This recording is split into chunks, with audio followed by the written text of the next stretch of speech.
ఈరోజు విశాఖపట్నం స్టీల్ ప్లాంట్లో దాదాపు 6,000 మంది ఎంప్లాయీస్ని తీస్తారు. 4,200 మంది కాంట్రాక్ట్ ఎంప్లాయీస్, 1,200 మందిని బలవంతంగా వీఆర్ఎస్ పెట్టించారు. నెలకి 100-150 మందిని రిటైర్మెంట్ అయిపోతా ఉన్నారు. మళ్ళీ కొత్తగా వీఆర్ఎస్ మళ్ళీ ఇంకో 1000 మందికి ఇవ్వడానికి ప్రయత్నం చేస్తూ ఉన్నారు. డిసెంబర్లో మెగా వీఆర్ఎస్ అని చెప్పి మళ్ళీ కొత్తగా ఎక్కువ మందిని వాలంటీర్ రిటైర్ చేయించాలనేటువంటి ఉద్దేశంతో ఆ ప్రయత్నం జరుగుతూ ఉంది. 32 డిపార్ట్మెంట్లని ఎక్స్ప్రెషన్ ఆఫ్ ఇంట్రెస్ట్ పిలిచి ప్రైవేటైజ్ చేసేటువంటి కార్యక్రమం జరుగుతూ ఉంది. మరి స్టీల్ ప్లాంట్ మీద నిన్న చంద్రబాబు నాయుడు గారు ఏమైనా మాట్లాడారా? షాడో సీఎం లోకేష్ ఏమైనా మాట్లాడా? ఇక ఉప ముఖ్యమంత్రి గారు అయితే ఆయన ఏవో సూక్తులు చెప్తాడు పాపం. ఆయన మీకేమైనా తెలుసా? ఢిల్లీలో వెళ్తే ఎలా మాట్లాడాలో తెలుసా? ఢిల్లీలో అన్ని లాజిక్లు మాట్లాడతారు, ఆ లాజిక్కి మన దగ్గర సమాధానాలు ఉంటాయా అని చెప్పి ఆయన మాట్లాడతాడు. ఒకసారి వాళ్ళు ఏం మాట్లాడారో ఎలక్షన్స్ ముందు ఒకసారి చూద్దామా? ఒకసారి చంద్రబాబు నాయుడు గారు గొంతించుకొని ఏ రకంగా అరిచాడో ఆ స్టీల్ ప్లాంట్కి వచ్చినప్పుడు ఒక్కసారి చూడండి.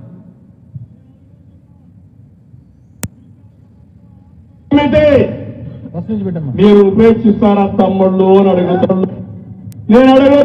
నేను అడుగుతున్నా విశాఖపట్నం ఆత్మ నమ్మితే మీరు ఉపేక్షిస్తారా తమ్ముళ్ళు అని అడుగుతున్నా.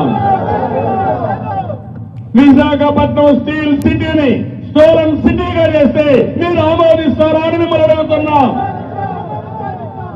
అందరం కలిసి కాపాడుకుంటామా లేదా అని అడుగుతున్నా. ఇప్పుడు చెప్పండి, కాపాడుకుంటాం కలిసి పోరాడతాం అందరం అవుతాం, సంఘటన శక్తిగా తయారవుతాం. విశాఖపట్నం ఉక్కు అనేది మన ఆత్మ. విశాఖ ఉక్కు ఆయన ఆత్మట. విశాఖ ఉక్కున ఆత్మ. కాపాడుకుంటాం అని చెప్పి బీపీ వచ్చినట్టు అరిచాడు ఆయన. మరి విశాఖపట్నం ఉక్కుని అమ్మేస్తే ఊరుకుంటామని మరి ఏం చేస్తున్నావు నువ్వు? ఇప్పుడు మీరు ఏం చేస్తున్నారు? మీకు అవకాశం ఉండి కేంద్రంలో మీ వల్ల మీ సహకారంతో కేంద్ర ప్రభుత్వం నడుస్తూ ఉంటే మీ తాలూకా ఎంపీల్ని నేను ఉపసంహరించుకుంటాను, మీరు ప్రైవేటైజేషన్ చేస్తే అనేటువంటిది మీరు ఒక హుకుం జారీ చేయాలని చెప్పి రాష్ట్ర ప్రజలు కోరుతా ఉన్నారు. ఎందుకు మాట్లాడట్లేదు?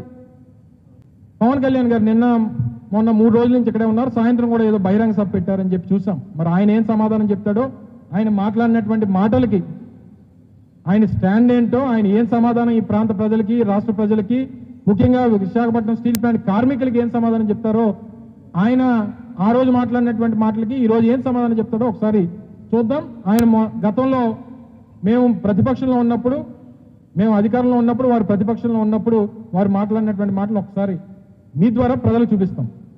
చేతగాని వ్యక్తులు చట్టసభలో కూర్చోవడం దేనికి? క్షమించాలి, వాళ్ళని చేతగాని వ్యక్తులను చాలా నొచ్చుకుంటున్నారు. సరే, మీరు చేతగాని వాళ్ళు కాదు నిరూపించుకోండి. కనీసం పార్లమెంట్ సమావేశాలు జరుగుతున్న ఇంకొక 1 వారం రోజులు జరగబోతా ఉన్నాయి. ఈ 1 వారం రోజుల కనీసం 22 మంది ఎంపీలకి వైసీపీ నాయకత్వానికి నిజంగా చిత్తశుద్ధి ఉంటే ఏం చేయక్కర్లేదు. మీరు అరవక్కర్లా, తిట్టక్కర్లా, తిమ్మక్కర్లా. నిజంగా మీకు రాష్ట్ర ప్రయోజనాల్ని మేము నిలబడతాం, స్టీల్ ప్లాంట్ ప్రైవేటీకరణ అడ్డుకుంటామని కనీసం ఈ ప్లే కార్డ్ పట్టుకోగలరా? అంత దమ్ముందా మీకు పార్లమెంట్లో? చేతగాని వ్యక్తులు చట్టసభలో కూర్చోవడం దేనికి? క్షమించాలి, వాళ్ళని సేమ్ అదే మళ్ళీ రిపీట్. చేతకాని వ్యక్తులు చట్టసభలో కూర్చోవడం దేనికి? ఎవరిప్పుడు చేతకాని వాళ్ళు? వారి పార్టీకి సంబంధించినటువంటి 2 పార్లమెంట్ సభ్యులు ఉన్నారు. వారు ఈ రాష్ట్రానికి ఉప ముఖ్యమంత్రిగా ఉన్నారు, కేంద్రంలో భాగస్వాములుగా ఉన్నారు. వారికి సంబంధించినటువంటి 20 మంది శాసనసభ్యులు ఉన్నారు, 2-3 ఎమ్మెల్సీలు ఉన్నారు. ఈ సంవత్సరాల కాలంలో అనేక సందర్భాల్లో పార్లమెంట్ సమావేశాలు జరిగినాయి. ఎప్పుడన్నా ఒక ప్లే కార్డ్ పట్టుకోవడం చూసారా? ఎప్పుడన్నా? ఎవరు చేతకన్నాలు, ఎవరు చేతకని దద్దమ్మలు? ఎట్టి పరిస్థితుల్లో స్టీల్ ప్లాంట్ ప్రైవేటీకరణకి వైఎస్ఆర్ కాంగ్రెస్ పార్టీ మీరు ఒక్కసారి గమనించండి. మీ ద్వారా ప్రజలను కూడా కోరుతా ఉన్నా, 2021లో జనవరి మాసంలో డిజిన్వెస్ట్మెంట్ కోసం కేంద్ర ప్రభుత్వం తీసుకున్నటువంటి నిర్ణయం నుంచి ఈరోజు 2025 ఆగస్టు 30వ తారీఖు ఈ రోజు వరకు మా స్టాండ్లో ఏ రోజు మార్పు లేదు. మేము అధికారంలో ఉన్నా ప్రతిపక్షంలో ఉన్నా ఆ రోజు నుంచి ఈ రోజు వరకు ఈ 4.5 సంవత్సరాలు మా స్టాండ్ స్టీల్ ప్లాంట్ ప్రైవేటీకరణకి వైఎస్ఆర్ కాంగ్రెస్ పార్టీ జగన్మోహన్ రెడ్డి గారి నేతృత్వంలో మేము ఎప్పుడూ ప్రైవేటీకరణకు వ్యతిరేకమే, అది మా స్టాండ్. కానీ ఈ 4.5 సంవత్సరాల్లో 2 స్టాండ్లు తీసుకున్నటువంటి లీడర్స్ వీళ్ళు. ఈరోజు ప్రభుత్వంలో కేంద్ర పౌర విమానయాన శాఖ మంత్రిగా ఉన్నటువంటి రామ్మోహన్ నాయుడు గారు వారు ఎలా గొంతించుకున్నారో ఒకసారి చూద్దామా, ఒకసారి పెట్టమ్మా. खबरदार जो विशाखापट्टनम स्टील प्लांट को हाथ लगाया तो हिंदी ये आंध्र प्रदेश लोगों का है, ये आंध्र प्रदेश लोगों का ही रहेगा. इस पे किसी और का हक नहीं है, किसी सरकार का भी हक नहीं है. ये केवल अपने लोगों का, अपने कार्मिक लोगों का ही इस पे हक है. तो इसलिए आपका जो निजीकरण का जो निर्णय लिया है उसको वापस लीजिए, तब तक हम लड़ते रहेंगे. లేకపోతే ఎవరండి కేంద్రం? మనం పన్నులు కడితే ఉన్నటువంటి కేంద్రం ఇది, మనం ఓట్లు వేస్తే ఉన్నటువంటి కేంద్రం ఇది. రాష్ట్రం వేరు కేంద్రం వేరు కాదు. కేంద్ర ప్రభుత్వం గాని రాష్ట్ర ప్రభుత్వం గాని ప్రతి భారతీయుడికి ప్రతి ఆంధ్రుడికి కూడా కట్టుబడి ఉందనేది మనం నిరూపించుకోవాలి. వీరెవరండి అమ్మడానికి, వారెవరండి కొనడానికి? ఇది ఆంధ్రప్రదేశ్ ప్రజల తాలూకా సొత్తు, ప్రజల తాలూకా హక్కు. కేవలం పేపర్ మీద కేంద్ర ప్రభుత్వం తాలూకా హక్కు ఉందని చెప్పి ఢిల్లీలో ఏసీ రూముల్లో కూర్చొని ఈ రోజుకి ఒక నిర్ణయం తీసుకొని అమ్మేస్తామనంటే తెలుగు ప్రజలు ఎవరూ కూడా సహించం, ఊరుకోమన్నది కూడా ఈ సందర్భంగా తెలియజేస్తున్నాం. ఇది వారెవరండి అమ్మడానికి, వీరెవరండి కొనడానికి? కేంద్ర ప్రభుత్వం ఎవరండి? మనం పన్నులు కడితే ఉన్నటువంటి కేంద్రం, పెద్ద పెద్ద మాటలు మాట్లాడినటువంటి మన ఉత్తరాంధ్రకు చెందినటువంటి మన సెంట్రల్ మినిస్టర్ గారు ఇప్పుడు ఏం మాట్లాడుతున్నాడు? కేంద్రంలో ఏమైనా మాట్లాడుతున్నా విన్నారా ఎవరన్నా? ఇవన్నీ ఆ రోజు చెప్పాం. సరే, ప్రజలు ఏదో నిర్ణయం తీసుకున్నారు. ఒకసారి జగన్మోహన్ రెడ్డి గారు ఎన్నికల ప్రచార సభలో ఏం చెప్పారు ఒక్కసారి మీకోసం ప్రజలు కూడా మళ్ళీ ఒకసారి గుర్తు చేయాలనేటువంటి ఉద్దేశంతో. స్టీల్ ప్లాంట్ ప్రైవేట్ పరం చేయము అని చెప్పి కట్టారని అడుగుతాను. స్టీల్ ప్లాంట్ ప్రైవేట్ పరం చేయము అని చెప్పి కట్టారని అడుగుతాను. అందరూ ఆలోచించండి, అందరూ ఆలోచన చేయమని అడుగుతా ఉన్నా. ప్రతి అందరూ ఆలోచన చేయమని అడుగుతా ఉన్నాను, ప్రతి అక్కను ఆలోచన చేయమని అడుగుతా ఉన్నా.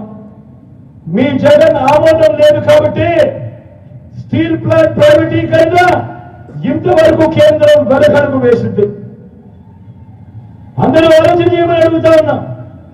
5 సంవత్సరాలుగా స్టీల్ ప్లాంట్ ప్రైవేటీకరణ జరగలేదు అని అంటే దానికి కారణం, దానికి జగన్ అనే ముఖ్యమంత్రి ఒప్పుకోలేదు కాబట్టి అది జరగలేదు అన్నది ప్రతి ఒక్కరూ కూడా ఆలోచన చేయమని కోరుతా ఉన్నా. ఈ ఎన్నికల్లో కూడా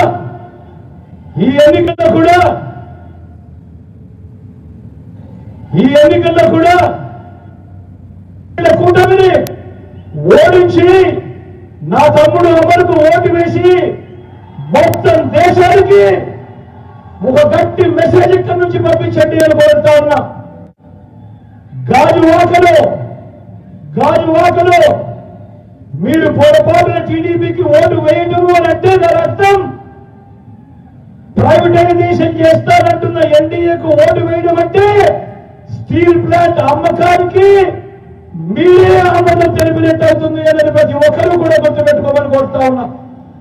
ఇది చాలా క్లియర్గా ఆ రోజు ముఖ్యమంత్రిగా నేను ప్రైవేటైజేషన్కి ఒప్పుకోలేదు కాబట్టి ఆ రోజు ప్రైవేటైజేషన్ జరగలేదని చెప్పి ఆ రోజు ముఖ్యమంత్రిగా ఉన్నటువంటి జగన్మోహన్ రెడ్డి గారు చెప్పినటువంటి మాట. పక్కన నేనే అభ్యర్థిగా ఉన్నా, నా తమ్ముడు అమర్కు ఓటేయండి అని చెప్పి క్లియర్గా మెన్షన్ చేస్తూ స్టీల్ ప్లాంట్ ప్రైవేటైజేషన్ ఆగాలంటే మళ్ళీ వైఎస్ఆర్ కాంగ్రెస్ పార్టీ రావాలి అని చెప్పి జగన్మోహన్ రెడ్డి గారు చెప్పారు. పొరపాటున తెలుగుదేశం పార్టీకి ఓటేస్తే మీరు స్టీల్ ప్లాంట్ ప్రైవేటైజేషన్కి మీరు అనుమతి ఇచ్చినట్టే అన్నటువంటి మాట కూడా చెప్పడం జరిగింది. ఇంత చాలా క్లియర్గా చెప్పడం జరిగింది.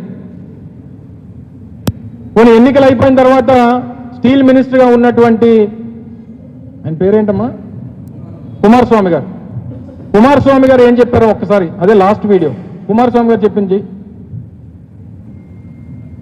Even though downfall was there, sound పెట్టం. in COVID period, 2018-19 and 2020-21, they earned the profit of 92 crores and 930 crores in that 2 years. But ultimately, in 2021 January, I think, our Deepam, they have decided to disinvestment for 100%, to go for the selling of the unit, to privatize the unit 100%. But during that time, Andhra government, they passed a resolution in the Andhra Assembly opposing this disinvestment decision. Even though downfall was there in COVID period, చూడు, అందుకు చాలా క్లియర్గా కుమారస్వామి గారు చెప్పారు. ఆ రోజు రాష్ట్ర ప్రభుత్వం అంగీకరించలేదు. రాష్ట్రంలో ఉన్నటువంటి అసెంబ్లీ తీర్మానం చేసి పంపించింది, దాన్ని అపోజ్ చేసిందని చెప్పి నేరుగా ఇది 17/1/2025 అంటే ఒక 7 మాసాల క్రితం